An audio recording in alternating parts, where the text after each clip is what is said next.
the Budget and Finance Committee to order. We apologize for the delay. We did have a slight technical difficulty, but thank you to our staff and team for getting that resolved. Today, colleagues will start the departmental budget hearings. We will start with social services, and then we will move on to the Office of Homeless Services. And our last presentation for today will be the Health Department. We all received an email from Director Darby earlier today with a digital copy of our recommended budget book. Please note that finance is still hammering out some of the final details in the budget book. And once that is finalized, we will have a printed copy for the council members who requested a printed copy.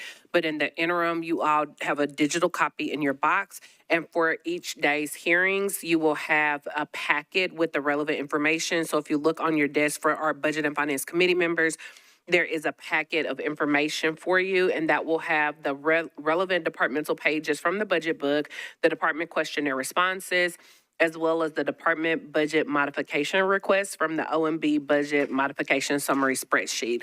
So again, you do have that all digitally, but you have hard copies on your desk. For our proceedings today, all three of our departments are also under public health and safety. So when we open up for questions, I will start with our public health and safety chair, Chair Evans, and then I will open it up to budget members, public health and safety members, as well as any other council members that have any questions. So with that, we are going to go ahead and get started on our presentation. So I will turn it over to social services. If you all could please introduce yourselves, the floor is yours.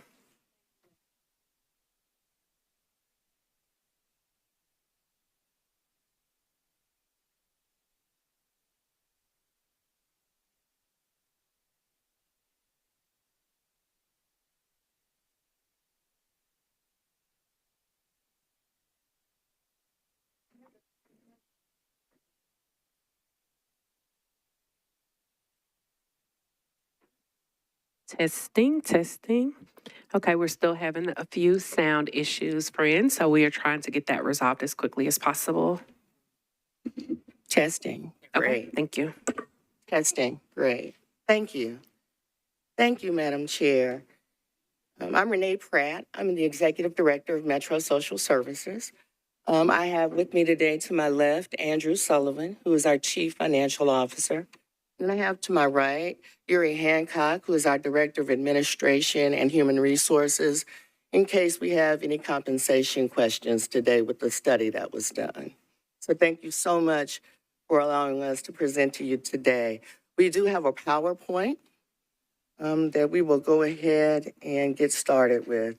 Again, thank you so much. This is a different type of budget year. We find ourselves in challenging times. You all have the opportunity to remedy and enhance the function of our city. More specifically, the ability and response of how we respond as a department. Metro Social Services was created for the sole purpose of responding to the acute needs of our residents and families. We care for some of our city's most vulnerable populations, seniors, the disabled, children, and those crushed by financial circumstances. Over the past few years, we've shared quite a few natural disasters, a pandemic, and rocky financial times. Now we find ourselves in a time of uncertainty. MSS is a steady hand for Nashville's most vulnerable. Now let's look at some data from 2024. Call your attention to the slide. Just a bit of data on our customers and who we've served this year. Our average customer that comes in, their annual salary is $11,015. We provided overall 164,000 services through Metro Social Services. We provided 180,000 meals to the seniors and the disabled, and this does not include food pop-ups, emergency meals, or food giveaways. We also served 1,423 children through our program. Now, our current and our new programs. We utilize a very targeted approach in supporting our clients, utilizing a combination of daily evaluation from our staff, from them seeing clients, monitoring the economic and social climate, and data from our strategic planning and research team that allows us to develop programming with precision and intelligent information. So what do we do to answer the new call of what we see in gaps and trends? We wanted to implement a food pop-up program. Over the past year, we had our very first annual food pop-up program prior to the holidays, and we were very fortunate to be able to hand out almost 300 boxes of food. Metro Social Services sponsored that program totally, and unfortunately, we had more than not enough to give away. We still had people that were in need. What we noticed was 51% of the recipients were over the age of 50, and residents from neighboring counties traveled to receive a box of food from us. Our increased focus is on seniors and the disabled. We've implemented senior welfare calls where we check on our nutrition program seniors and our disabled to determine if they're okay. Do they have enough meals? Is there any other assistance they might need at this time? And we are very proud to say it is quite successful. We've also, with our curbside trash enrollment assistance program, what we recognized is we have several seniors that are on our nutrition program that were unable to take their trash to the front of their home to have it picked up. This program was implemented and started with our strategic planning and research unit, and I'm pleased to say now that program is in full effect. And last but not least, we have an emergency bag program, and what that is for seniors or the disabled or anyone. It's a plastic bag where you can put in all your belongings, your personal papers, IDs, things of that nature. You zip it. It's freezer resistant. You put it in the freezer. There's a magnet that goes on the refrigerator that says emergency documents are in the freezer. So if someone comes in on a medical alert or has to take someone to the hospital, the EMTs and OEM know to look on the refrigerator for that magnet. So we're really excited about that opportunity as well. And I probably could use a bag just like that for my personal belongings as well. So again, implemented in our strategic planning and research unit, but again, carried out by our program staff. Pleased to talk about our annual Ride to Thrive event. Our last event, we had over 1,000 attendees at that time. We were able to provide over 500 boxes of food at that giveaway. We also, for our Thanksgiving giveaway, provided over 500 boxes of food. And then at Christmas, we also provided an additional 500 boxes of food to the public and to the community at large. Now, changing the client demographic. While the need has been great, and we've historically supported a demographic that finds financial insufficiency a commonplace, our client demographic is changing with the rapid economic shift experienced in recent months. Middle and upper middle class are feeling the economic pinch. When 58 million Americans indicate that they feel that they are food insecure and cannot feed their families, and they're making six figures or made six figures, is quite disturbing. But that is what we're seeing coming into our building. Now the budget ask. As I've shared, we've provided a substantial amount of support with our working budget. However, the need is exponentially growing. So to do what we need, the financial investment has to be made. So our budget ask. Again, we come to you asking for additional money in indigent burial. Thanks for the last few years when you funded that program. As you well know, it continues to go up every single year. Along with the cost increasing, we also had to look at our contracts with our vendors who provide that service. And at that time, it was decided that we would revise their contracts and try to pay them more, which we did. And it is also going to be another expense for the year 2026 as well, that those costs will go up. Enhancing programmatic support, $200,000. Those are those food pop-ups that happen around the city.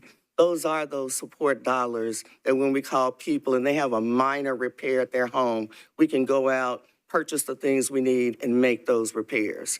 So that's where you see most of those support dollars going directly back out to the customer. You restored our targeted savings thanks to the administration. As you well know, many of you attended our open house, and we are in a new building, been there almost a year. And pleased to report that many of our customers have found us along with new customers and the community at large. Also, we requested a new van, a passenger van for our customers, so now we can transport families with 2 to 3, possibly 4 children.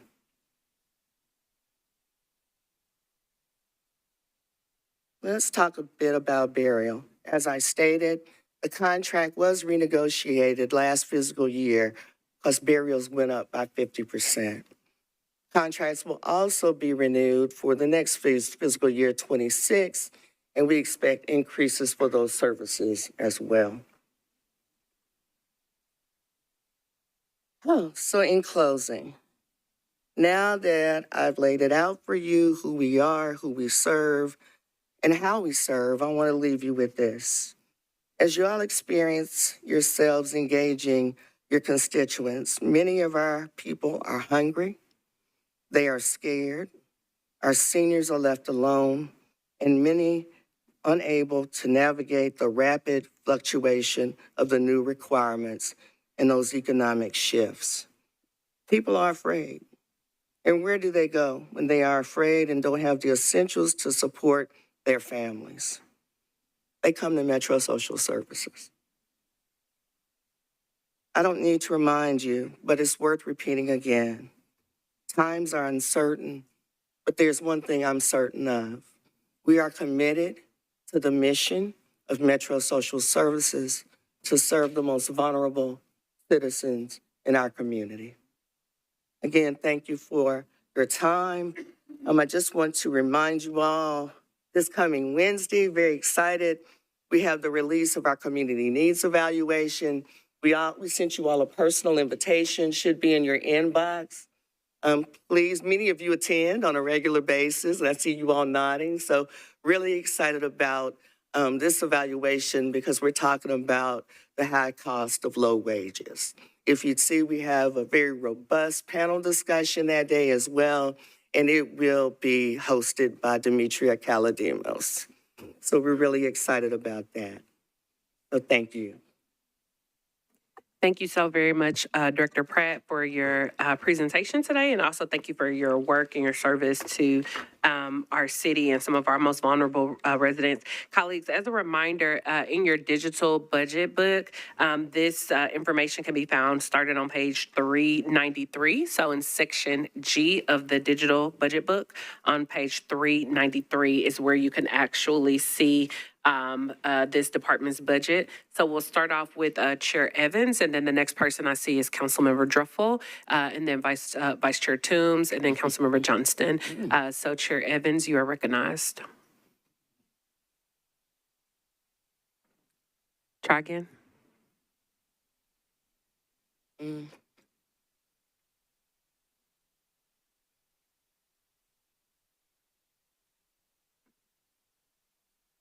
Chair Evans, try it now. Sure. Okay. Can you hear me? We can. You're on. Okay. Thank you. So I guess I was trying to piece all the pieces together. And of course, I've been to your new location and love that you're on my side of town. I think one of the things that I feel acutely are kind of residents in general, regardless of whether you live on my side of town or other parts of town that I just have relationships with, that are really still struggling with transportation. And so when there's food box opportunities, they're very challenged with being able to get to, this It'd be challenged regardless of where the site is, so it really doesn't have anything to do with where you're located now. But kind of thinking about like the food box side and that distribution that you're doing for seniors, are there any, I guess, other vulnerable populations that you all serve that are not seniors? I know you do. talked about children, but could you We expound, I do. guess, on some of that? Speaking of, I'm sorry to interrupt you, Councilmember Evans. Speaking of the initial pop-up that we had at our new location, anyone can get in line and receive that food box. So it wasn't for a specific population. It was, if you're hungry, here's a box. We didn't ask any questions. We also do that at Christmas time for our families. We also do that at Thanksgiving. That's just not seniors, that's any families and individuals that get baskets as well. And then also when we do our emergency calls, you don't know, they might say they have additional people in the home or in need of food. We find out that way through others who is really hungry and who is in need. So it is a variety of people we serve.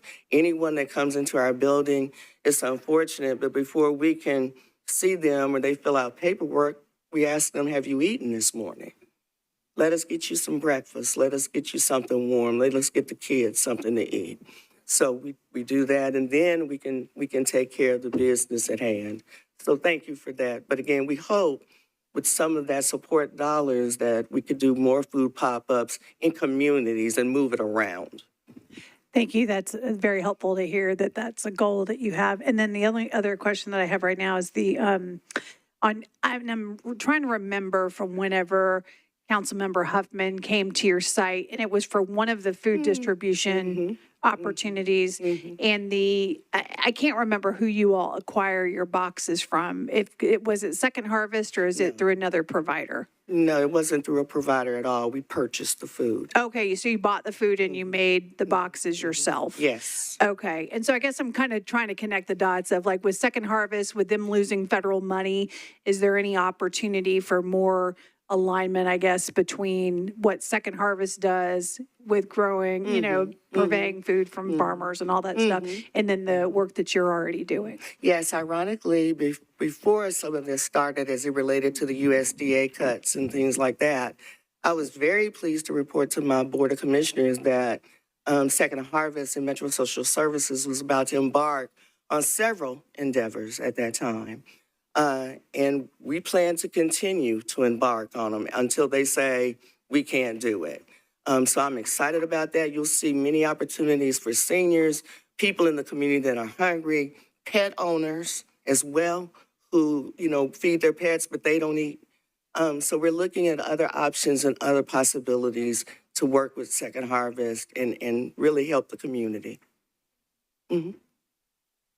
Thank you, Chair Evans. And then we're going to go to Vice Chair Toombs. You're recognized. And colleagues, there have been some issues with the mic, so if your mic does not work, please be patient and we will get it working as quickly as possible. Your mic's not working.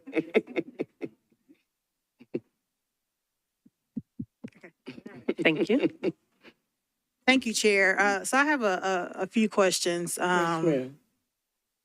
Director Pratt. So in the survey that you returned, you said that the only thing that wasn't in the mayor's budget was the $200,000 for additional programming. Can you give some more detail on what that programming would include? Just what I said earlier, I'm sorry. That $200,000 would help us to have more food pop-ups in the various areas in the community where we can take the food to them opposed to people having to come to us.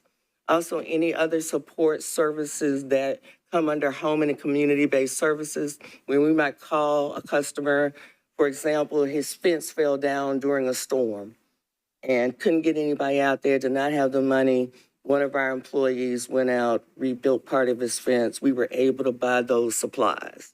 So this is all new for us under home and community-based services in terms of how it's funded, so right now, where I find additional money in my budget, I'm able to move it around where I can utilize it the best on the streets and where we can help people. And that's what I've done. I've not asked for any additional support services before this budget request. So for the home and community-based services, is that just for seniors and disabled, or is that just anyone who's in need. That's anyone that's in need. Do you do like a income assessment? Like if my fence blew down, do you?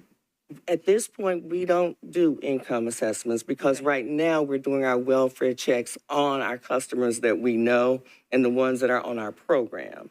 If they sign up for our program, say for the nutrition program, if they sign up for that program and then there are other services they might need through the welfare checks, then that's where we jump in and provide those services. Home and community-based services is something new for us, so we just started that process. That's why I said I have no funding really to put towards that. So 200,000 would help with that as well. And is that your own initiative or something that was assigned? No, this is our own initiative. A budget cycle or two ago, we talked about an aspirational budget that if you were to have funding for all that you wanted to do as Metro Social Services, what would that look like? And I hear you, offering a lot of different services and you're just finding the money in your budget. And staff are absorbing the duties.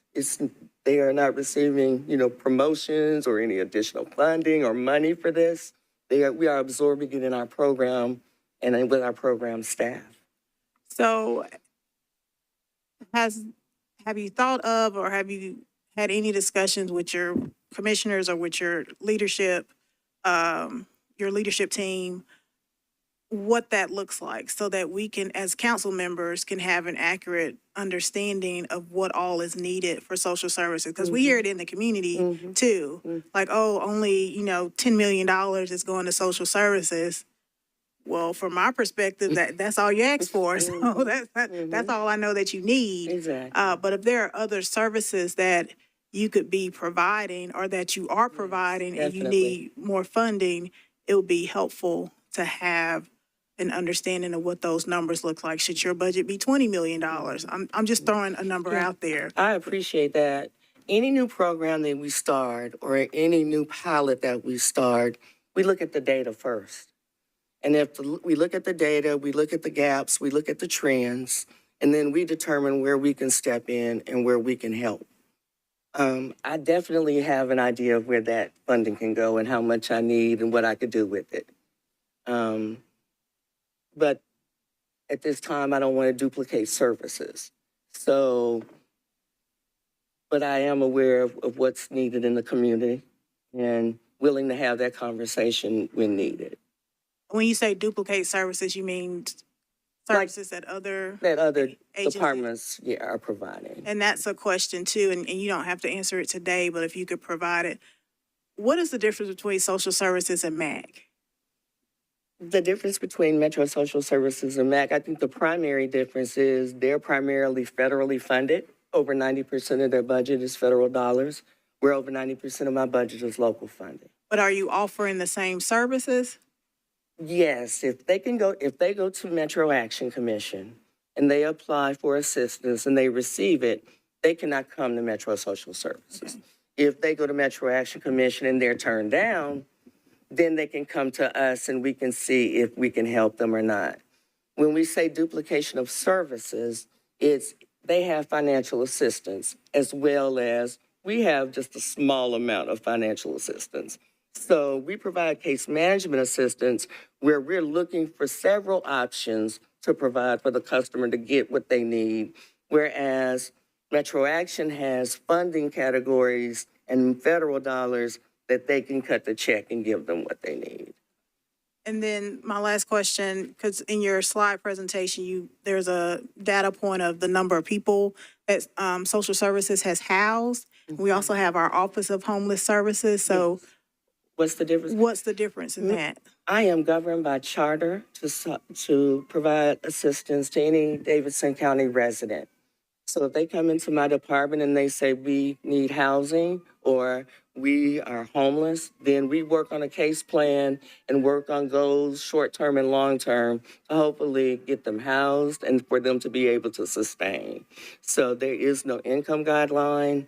I'm just governed by charter to do that. So is that another instance in which you're finding the funding to do that? Yes. Okay.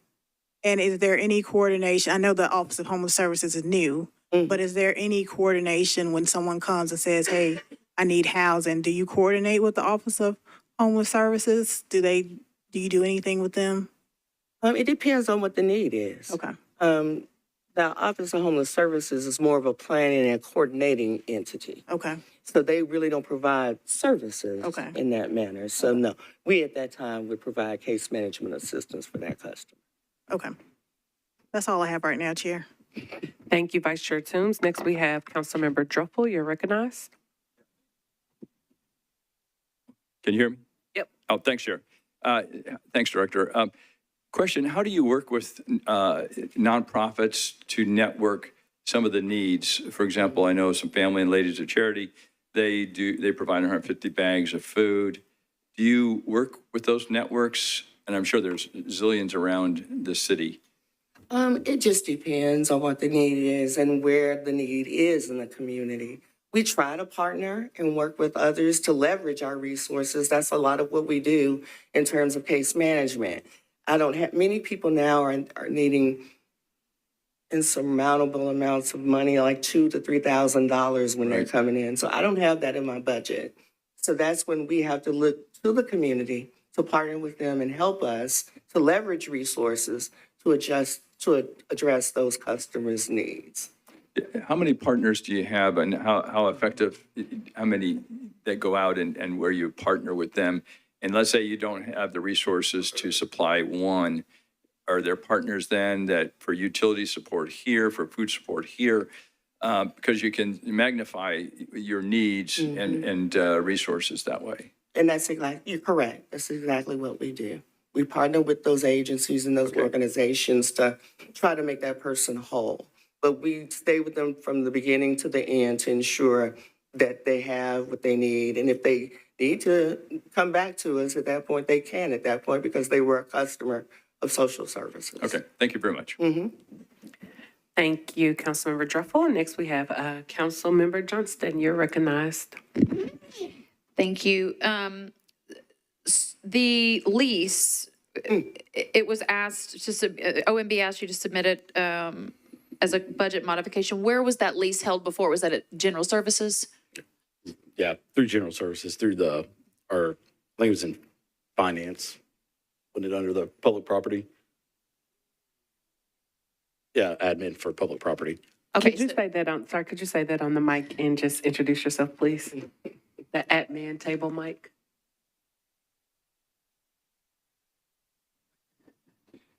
Hello. Hi, Aaron Pratt, Budget Officer. It was in the admin account under public property. For 2025, what happened is a lot of departments were moving, so we consolidated all of those rents in 1 year to make sure that they were officially managed. And this year, those rents are now being redistributed to the departments and offices. so we should expect to see a commensurate decrease in the admin budget of 667.5. Yes, ma'am. Okay, thank you. Thank you, Mr. Pratt. I appreciate that. Councilmember Johnston, was that your only question? Yeah. Okay, thank you. Next, we have Councilmember Bradford. You are recognized, Councilmember Bradford.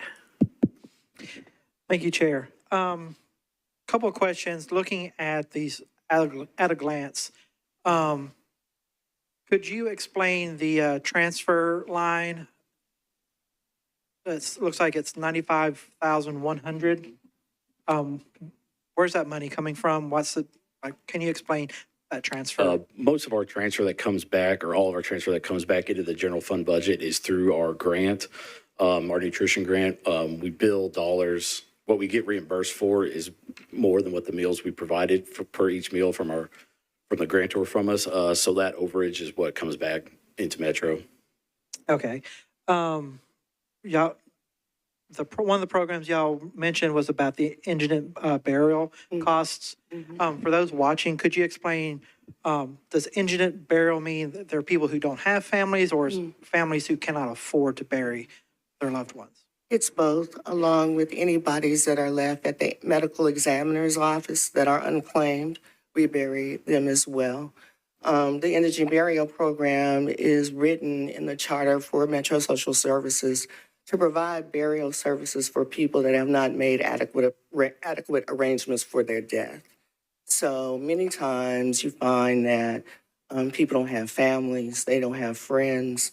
And we have just an excellent staff that have embraced this program and go out to the graveyard and stand by the grave of the decedent and also acknowledge that they were a person as well. We also have other chaplains and priests and pastors in the community that attend these services for these indigent individuals as well. So we're very fortunate and very thankful for the program. I think it's a great program, and the follow-up on that one is the cost between related to burials or cremations.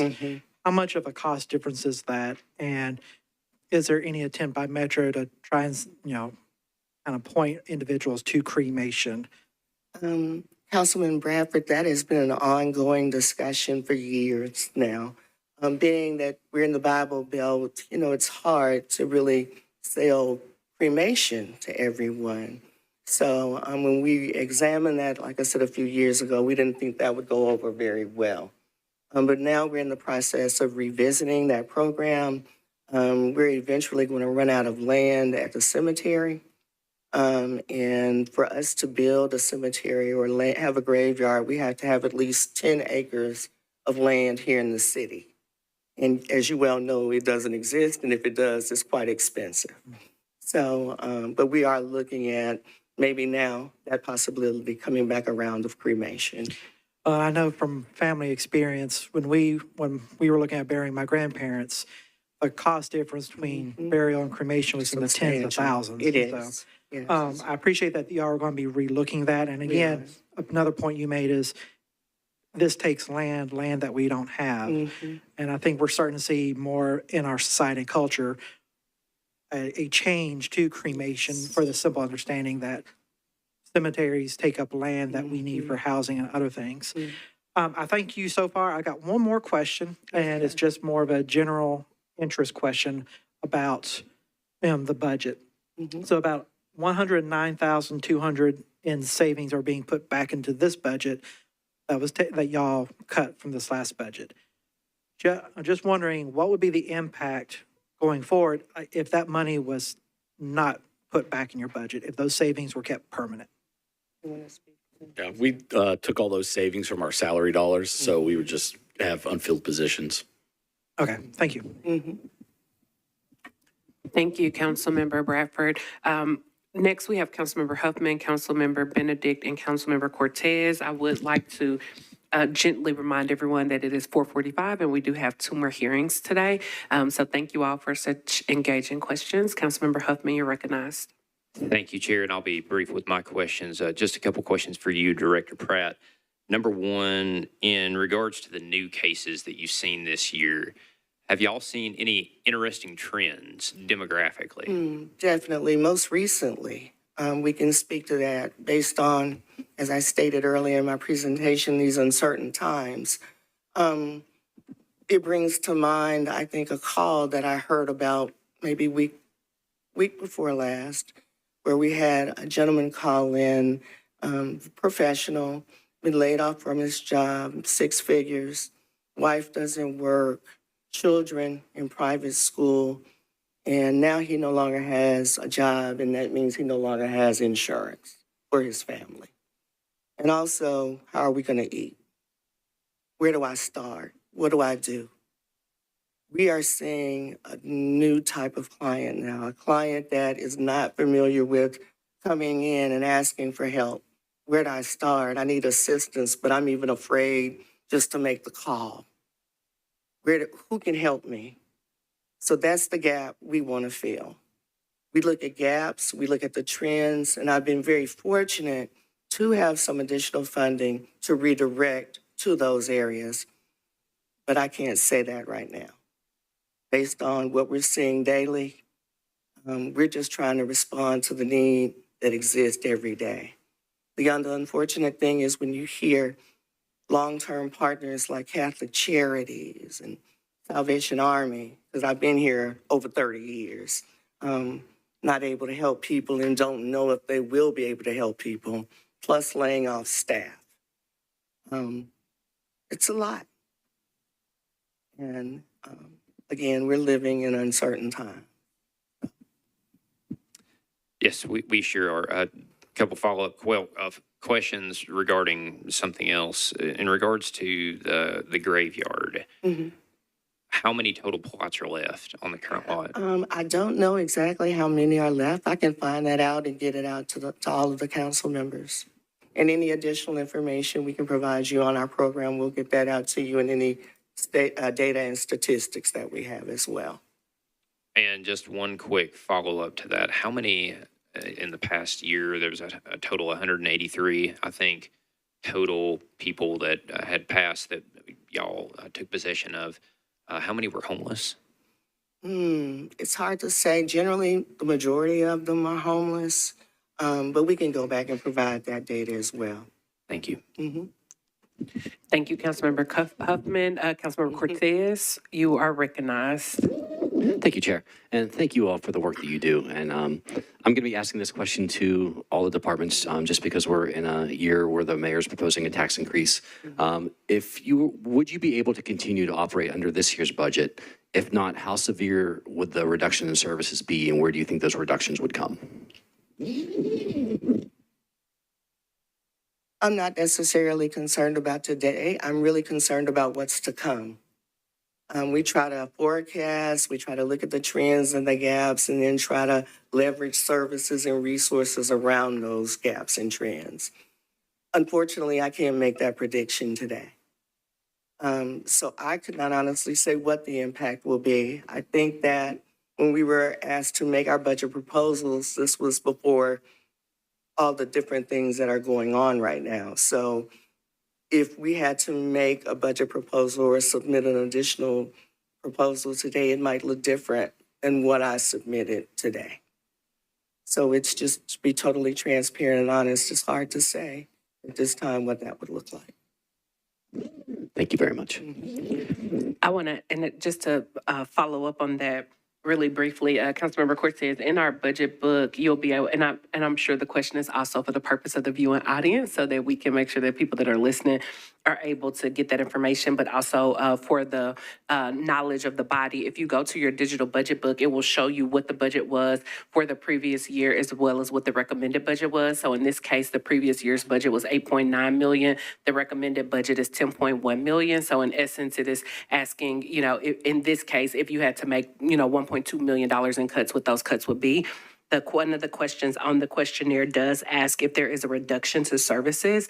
Question 5 on the questionnaire does ask if your department has a reduction in services, what impact would that budget reduction have on the residents of Davidson County? So you are able to also get that question answered there. It's not a direct correlation dollar for dollar of if you are funded at the previous year's budget, but it does give insight on what would happen if that budget, if the budget was cut and if they did not receive their full request. And that's just for the knowledge of the body. That wasn't unique to this year. We did have that question last year as well, so that it will give council members the idea of if we are looking at reducing a department's budget, what the impact would be to the services of our residents. So just making sure that you all have that information. Councilmember Benedict, did you want to be recognized, or you're done? Councilmember Bradford, you're recognized. Thank you. I just have one quick question, whether or not the answer is quick, I'll leave it up to y'all, that I just came up with.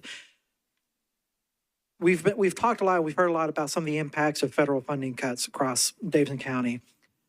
What does that look like for social services? And are y'all looking at whether there may be some state or private grant opportunities that can be sought after to replace any lost funds? And well, fortunately for us, the majority or all of my positions are local dollars out of the general fund. None of the positions are on a grant.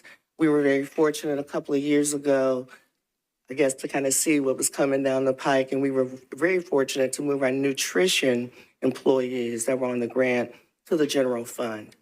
So I'm very fortunate that I hope I'm not impacted by layoffs, but I cannot say definitely that that's a possibility. But at this point, no, we have no federal grants that would impact us. But are y'all looking at if there's maybe some state or private organizations you can get funding from? Yes, we have a coalition that we formed two, as a matter of fact, with the health department. So we are charging them to look at that and determine what we need to do. And then we can leverage resources if we're a collective group, not just through individual silos. So we're looking at that now, but again, just trying to keep up with what's going on from day to day with the changes. But thank you for that information. Thank you. And with no other council members in the queue, Director Pratt, thank you again for what you do for Metro and what your team does. We appreciate you all coming out today. And we are now going to transition to our meeting, our department hearing with the Office of Homeless Services.